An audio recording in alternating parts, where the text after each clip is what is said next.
Pumagsak ang tatlong lalaki sa kalsada, kasabay ng pagsabog ng usok at apoy. Halos mawala ng balanse sina Tanggol at Marit sa kanilang motorsiklo. Nanginginig ang katawan ni Marit, hindi lamang sa bilis ng takbo kundi sa takot. Parang iyon na ang kanilang huling gabi. "Tanggol, anong nangyayari?" Sigaw niya, mahigpit na kumakapit sa braso nito. Pinigil ni Tanggol ang hininga, mariing sagot. "Hindi ko alam, Marit, pero kailangan nating tumakas ngayon." Mula sa likuran, dumating ang mabilis at tahimik na mga yapak, parang mga multo. Biglang kumislap ang matalim na liwanag. Mula sa dilim, lumitaw ang isang nakamaskara. Naglalagablab ang mga mata sa galit. "Tanggol, hindi mo akalaing muli mo akong makikita," mariin niyang wika. Nanigas si Ramon sa gitna ng kalsada. "Bakit ka narito?" Ngunit agad itinaas ng estranghero ang baril at nagpaputok. Umalingaw-ngaw ang mga bala sa bakal na dingding. Kumalat ang usok. Itinulak ni Tanggol si Marit sa lupa. "Tumakbo ka!" Sigaw niya, sabay talon sa apoy at usok. Sumakit ang balikat ni Tanggol. Isang kutsilyo ang tumusok sa kanya. Tumawa ang estranghero sa dilim. "Akala mo makakatakas ka ng ganoon kadali?" Mula sa itaas, umalingaw-ngaw ang nakakatakot na halakhak. Nakatayo si Rigor sa gusali, hawak ang detonator, kasama ang mga armadong tauhan. "Maglaro tayo," malamig niyang tinig, nagdala ng takot. Hinugot ni Marit ang isang maliit na kahon mula sa kanyang bag. Ito na ang huling pagkakataon. Inabot niya kay Tanggol. Sa loob, isang lihim na tracker. Kayang buksan ang nakatagong pinto sa gusali, kung saan nakatago ang mga dokumentong kayang wasakin ang lahat ng tiwala. Ngunit bago pa man, itinulak si Tanggol ng mga kaaway. Hindi inaasahan, si Rigor mismo ang nadulas at bumagsak sa bunton ng guho. Natigilan ng lahat. Agad kumilos si Tanggol. "Marit, sumama ka sa akin." Tumakbo sila sa makipot na pasilyo, kasabay ng mga yapak at halakhak na nagmumula sa dilim. Biglang gumuho ang pader. Ikinulong sila sa madilim na silid na tanging kumikislap na bumbilya ang ilaw. Naglalaro ang mga anino sa bakal. Hindi pa tapos. Umaling-awngaw ang tinig ni Rigor. Ngunit lumitaw ang isa pang figura. Isang dating mukha mula sa nakaraan ni Tanggol, iniwan ng pamilya, ngayoy bumalik para sa paghihiganti. "Tanggol, iniwan mo ako? Ngayon haharapin mo ang aking galit." Napuno ng takot, misteryo, at apoy ng paghihiganti ang silid. Bawat isa'y sugatan, nanginginig, ngunit napilitang harapin ang mga nakatagong katotohanan. Tumakbo ang oras, ipinakita na ang kanilang ugnayan ay hindi lamang pamilya o pagkakaibigan, kundi isang sapot ng pagtataksil. Lumapot ang usok at apoy. Mula sa tracker ni Marit, lumabas ang isang nakatagong liham, nagbunyag ng nakakagulat na katotohanan. May mga kakampi na doble kara, at ang tunay na pinuno ng mga kaaway, matagal nang nakatago sa dilim, ay nakapangalan doon. Lalong lumalim ang kalituhan. Sino ang mapagkakatiwalaan at sino ang tunay na kaaway? Umalingaw-ngaw ang putukan, gumuho ang mga pader, kumislap ang apoy, isang sigaw ang bumasag sa langit. Ito na ang huling laban. Bawat hakbang ay may kasamang kamatayan. Isang pagkakamali lamang ay kayang wasakin ang buhay at tiwala. Mula sa anino, muling lumitaw ang misteryosong estranghero, naglalagablab ang mga mata, malamig ang tinig. "Akala ninyo makakatakas kayo." Nakatanggap si Rigor ng balita. May bagong armadong grupo sa mga kalsada. Bumigat ang kanyang hininga, nilamon ng takot at presyon. Hinila ni Tanggol si Marit patungo sa lumang pabrika. Dala ng malamig na hangin ang ugong ng panganib. Sinundan sila ng mga anino, puno ng patibong at nakatagong armas. Biglang tumama ang mabagsik na hampas sa likod ni Tanggol. Bumagsak siya sa tuhod, napasigaw si Marit. Dumating si Ramon na parang kulog. Nilabanan ang mga umatake. pinrotektahan si Tanggol. Ngunit sa ilalim nila, sumabog ang nakatagong bomba. Yumanig ang gabi sa malakas na tunog. Kumalat ang alikabok at usok, halos hindi na makita ni Marit. Hindi ngayon, sigaw ni Tanggol, kumakabog ang puso sa takot at galit. Tumakbo sila papasok sa lumang pabrika. Sa loob, pinulag sila ng usok at alikabok. Ngunit alam ni Tanggol, ito na ang huling kanlungan. Dito magtatakda ang kapalaran. Magkaharap ang dalawang panig, sina Tanggol at Marit sa isa, ang mga tauhan ni Rigor at mga bagong kakampi sa kabila.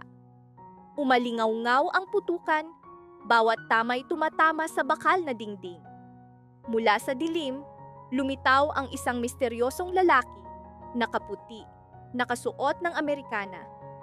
Tahimik siyang naglakad, hawak ang susi. Kayang buksan ang itaas na silid kung saan nakatago ang ugat ng lahat ng krimen. Ang kanyang presensya ay nagdala ng takot at pag-asa. Parang dala niya ang kaligtasan o mas malalim na kapahamakan. Una, paki-subscribe at i-like ang video. Pagkatapos, sisimulan na natin ang paliwanag. Mabilis kumilos si Tanggol. Ang pabrika ay nagbago mula sa larangan ng digmaan tungo sa entablado ng mga patibong at pagkawasak. Kumislap ang mga apoy na parang kidlat. Sa labas, nanlumo si Rigor. Alam niyang hindi aatras sina Ramon at Tanggol sa pagliligtas kay Marit. Sa loob, nakasandal si Marit sa pader. Nanginginig sa pagod, bawat putok ng baril ay parang hampas sa kanyang dibdib. Nagningning ang itaas na bakal na hagdanan. Nakatayo roon ang misteryosong lalaki, hawak ang mga dokumento at ang susi. Ngunit bago siya makalapit, yumanig ang hagdan sa pagsabog. Tumalon si Tanggol sa gilid. Napasinghap ang lalaking nakaputi, hindi maitago ang takot. Mula sa usok, umalingaw-ngaw ang pamilyar na tinig. Hindi mo akalaing muli mo akong makikita. Napalingon si Marit at nasilayan ang mukhang matagal niyang iniiwasan. Si Cor, buhay. Naglalagablab ang kanyang mga mata sa galit at pagkabigo. Sa isang iglap, tatlo silang magkaharap, sina Tanggol, Marit at Cor. Lalong naging mapanganib ang pabrika. Ngunit hindi pa tapos. Binuksan ng lalaking nakaputi ang isang lihim na kahon. Inilabas ang e-drive. Narito ang lahat ng katotohanan. Bulong niya. Ngunit bago pa niya matapos, sumugod ang isa pang grupo, nakataas ang armas. Sumabog ang mga putok, kumalat ang alikabok. Dumating si Ramon, pinabagsak ang isang kalaban at tinakpan si Marit. Ngunit gumuho na ang pabrika. Bumagsak ang mga pader, bawat tunog ay babala ng pagkawasak. Hindi pa tapos ang laban, ngunit papalapit na ang sandali ng katotohanan. Naging bangungot ang pabrika. Bumagsak ang mga dingding, nabasag ang mga bintana, yumanig ang lupa sa putukan. Hindi umatras si Cor, sumugod siya sa apoy, naglalagablab ang baril. Humarap si Tanggol, nakipaglaban kay Core ng harapan. Ang kanilang sagupaan ay yumanig sa buong silid sa kaguluhan. Mariing nagsalita si Tanggol kay Don Julio, panatag ang tinig. Babalik kami, kasama si Marit, at walang masasaktan. Bahagyang gumaan ang loob ni Don Julio. Samantala, inutusan ni Rigor ang kanyang mga tauhan na maghanda. Alam niyang papalapit na sina Tanggol at Ramon. Nang maabot ni na Ramon at Tanggol si Marit, agad nila itong niyakap. Ngunit natuklasan na ng mga kaaway ang kanilang kinaroroonan. Walang pag-aalinlangan, nagpaputok si Tanggol upang pigilan ang pag-atake. Nakita niyang nasa bubungan pa sina Ramon at Marit, kaya't sumigaw. Nakita na kayo ni Rigor. Kumilos kayo agad bago kayo mahuli. Maliwanag, parehong panig, sina Tanggol at Rigor ay handang lumaban, walang umatras. Nagingit-ngit si Rigor, inutusan ang kanyang mga tauhan na sugurin ang hagdan. Napansin ni Ramon ang usok na tumataas mula sa isang bahagi ng bubong. Nakatayo si Marit, nanginginig, hindi makapaniwala. Nakakalat sa sahig ang mga lumang litrato at liham. Nagbunyag ng nakagugulat na katotohanan, ang tunay niyang ama ay hindi si Ramon, kundi si Mang Delfin. Matagal nang itinago ang sikreto upang siya'y maprotektahan. Hindi ito maaaring totoo. Bulong ni Marit, dumadaloy ang luha. Napatulala si Ramon, hati ang puso mo sa sakit at pagkalito. Hindi nag-aksaya ng oras si Rigor. Nagsimula ang kanyang mga tauhan na sumalakay sa hagdan. Umalingaw-ngaw ang putukan. Sigaw ni Tanggol. Ramon, Marit, kapag nagkaisa tayo, maliligtas tayo. Bawat balay naglapit sa linya ng buhay at kamatayan. Sa loob ng pabrika, yumanig ang gusali sa isang malakas na pagsabog. Gumuho ang bahagi ng bubong, bumalot ang usok at alikabok. Bumagsak si Marit, nanginginig, nagtago sa sirang kahoy. Lumaban si Ramon upang ipagtanggol si Tanggol. Sa gitna ng kaguluhan, nasilayan ni Marit ang pamilyar na figura, si Mang Delfin, armado. Lolo, nandito ka? Sigaw niya. Ngunit bago siya makasagot, tinamaan siya ng bala mula sa sniper. Nanigas ang kanyang mga mata sa sakit at pagkabigla. Lolo? Napasugod si Marit, kasunod sina Ramon at Tanggol. Napalibutan sila ng mga kalaban na nakaitim. Isang tibok lamang ng puso ang lumipas bago muling sumabog ang putukan. Sa kaguluhan, natagpuan ni Marit ang nakatagong dokumento sa bulsa ni Mang Delfin. Nang mabasa, nanlaki ang kanyang mga mata, isang kasunduan sa pagitan ni Don Julio at Rigor.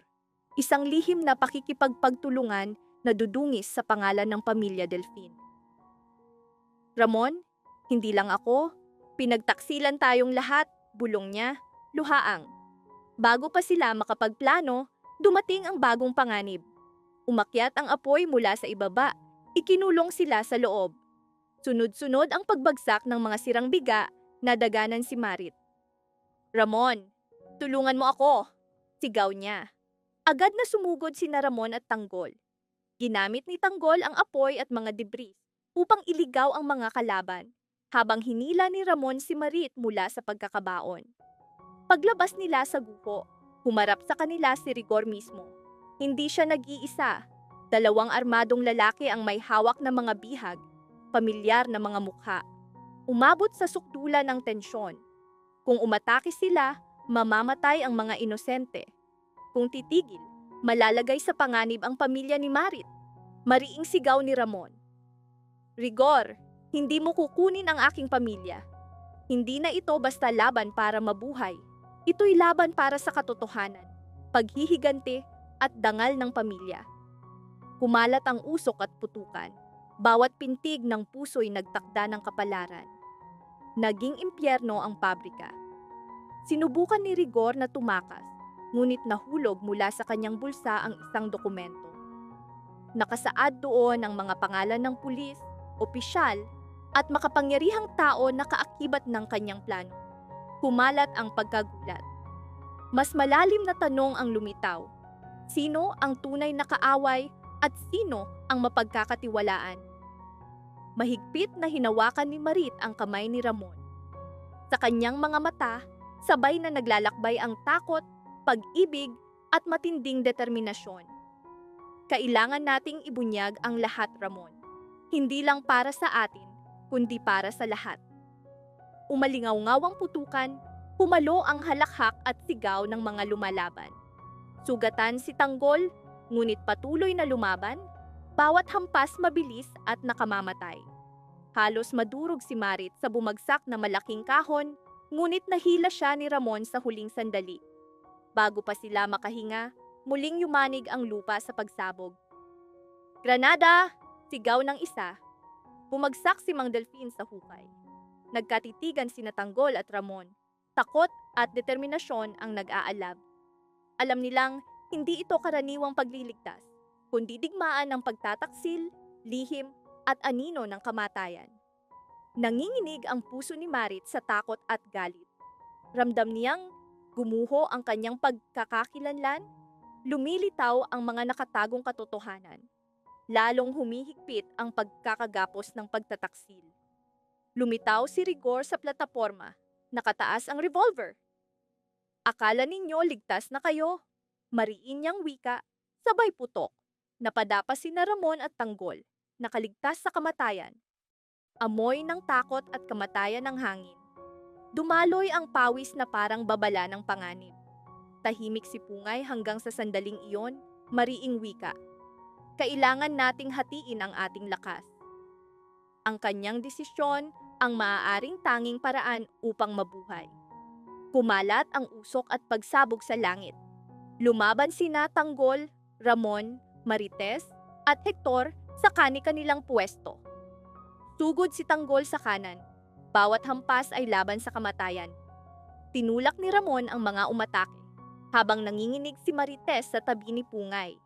Ngunit naglalagablab ang mga mata ni Pungay. Hindi tayo magpapatalo sa takot. Mula sa anino, lumitaw si Liana, dating kakampi ni Rigor. Bakas ang pag-aalinlangan sa kanyang mga mata, ngunit may lihim na katotohanan sa kanyang tinig. Hindi ako mapagkakatiwalaan, ngunit may alam akong makakatulong sa inyo. Ngunit bago pa siya makapagsalita, umalingaw-ngaw ang putukan. Nakatuon ang sniper kay Marit. Bumagal ang oras, bumigat ang pintig ng puso. Sa huling sandali, hinila siya ni Pungay sa ligtas na lugar, sabay hampas sa sniper gamit ang bakal. Nagpatuloy ang plano ni Rigor. May bomba siyang itinanim sa ilalim ng pabrika. Bawat hakbang ay may banta ng pagsabog. Hindi inaasahan, muling lumitaw si Mang Delfin, duguan ngunit buhay, umakyat mula sa hukay upang pigilan ito. Hindi mamamatay ang aking pamilya. Ibibigay ko ang aking buhay kung kinakailangan. Mariin niyang wika. Ngunit tumakbo ang oras. Sumabog ang bomba, ngunit hindi gaya ng inaasahan. Isang dilaw na liwanag ang bumalot sa pabrika. Bumagsak ang usok at alikabok, halos mawala ng malay ang lahat. Sa gitna ng kaguluhan, nasilayan ni Marites ang tunay na mukha ng kaaway. Si Rigor, duguan ngunit nakangiti, hawak ang revolver. Ngayon, nag-iisa na kayo, malamig niyang bulong. Ngunit sa sandaling iyon, pumasok ang bagong figura. Magkita tayo sa susunod na video. Mag-subscribe kayo lahat, i-like ang video, at manatiling nakaantabay.